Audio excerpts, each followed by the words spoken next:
నమస్తే. నేను గుర్తున్నానా? మర్చిపోయే పని చేసావా నువ్వు? మీతో మాట్లాడాలి. ఏమిటో? మీ వారిని పెళ్లి చేసుకుందాం అనుకుంటున్నాను. ఓసిని అఘాత్యం కూలా, నీకు నా మొగుడే దొరికాడంటే పైగా నా మొగుడిని పెళ్లి చేసుకుంటానని నా దగ్గరే చెప్తావా? నీ గుడ్లు పీకేస్తా, నిన్ను నిలువునా పాటేస్తా. మీరు ఇలా ఆవేశపడ్డంలో అర్థం ఉంది. అర్థమా? అర్థం ఉన్నారా? మీరు కోపం తెచ్చుకోకుండా నేను చెప్పేది వినండి. ఆ తర్వాత మీ ఇష్టం వచ్చినట్టు చెయ్యండి. త్వరగా చెప్పాడు. నేను మధుని అంటే మా వారిని. ప్లీజ్ నేను చెప్పేది వినండి. నేను మధుని గాఢంగా ప్రేమించాను. పెళ్లి కూడా చేసుకోవాలనుకుంటున్నాను.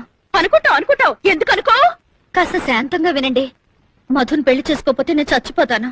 ఆ పంచాయి తల్లి పేడ బిరగడైపోతుంది. మీరు నన్ను మాట్లాడనివ్వడం లేదు. చెప్పు. డబ్బుందన్న అహంకారంతో కాదు, మధు మీద నా మమకారంతో చెప్తున్నాను. మధుయే కాదు, మీరు పిల్లలు కూడా సుఖంగా ఉండాలి.